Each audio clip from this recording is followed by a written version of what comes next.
Santos দেশপতির বা ফেরোভিয়ার ম্যাচটা প্রীতি match হলেও নেইমারের কাছে ম্যাচটা বিশেষ কিছু। চোটের সঙ্গে লড়াই করতে করতে ক্লান্ত ব্রাজিলিয়ান ফরওয়ার্ড 1 মাস পর ফিরলেন মাঠে। ফেরার ম্যাচেই তিনি জ্বলে উঠেছেন। নেইমারের আলো ছড়ানোর ম্যাচে সান্তোস পেয়েছে 3-1 গোলের জয়। সান্তোসের জার্সিতে 1 জুন নেইমার মাঠে নামলেও সেই ম্যাচে বোতাফোগোর কাছে 2-1 গোলে হেরেছিল সান্তোস।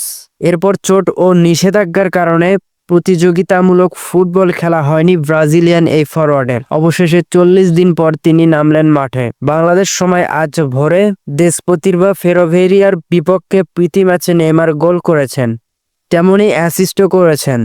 কারিয়াসেগার ক্লেবে আন্দ্রসে স্টেডিয়ামে আজ শুরু থেকে খেলেন নেইমার। প্রতিপক্ষ ফুটবলাররা বারবার তাকে ট্যাকেল করেন, তবে এসব ট্যাকেলে তিনি দমে যাননি। 20 মিনিটে পেনাল্টি থেকে দলের প্রথম গোলটা করেন নেইমার। সান্তোসে পুনরায় যোগ দেওয়ার পর এটা তার 4র্থ গোল। দেশপতির বা ফেরোভেরিয়ার বিপক্ষের প্রথম অর্ধের বিপরীতে যাওয়ার আগে দলের আরও 1 গোলের নাম উঠে যায় নেইমারের। 31 মিনিটে তার অ্যাসিস্টে গোল করেন গুইলার্মে।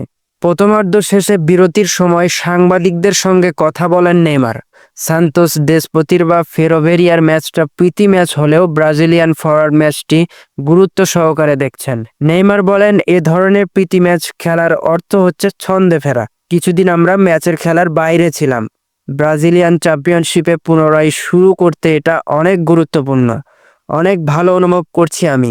নেইমারের ফেরার ম্যাচে প্রথম ম্যাচ খেলতে নেমেই গোল পেলেন সাবেক ব্রাজিলিয়ান ফুটবলার রবিনিয়োর ছেলে রবিনিয়ো জুনিয়র। 17 বছর বয়সী রবিনিয়ো জুনিয়র বাবার 7 নম্বর জার্সি পরে করেছেন গোল। ম্যাচটি অবশ্য শেষ পর্যন্ত নির্ধারিত সময়ে শেষ করা সম্ভব হয়নি।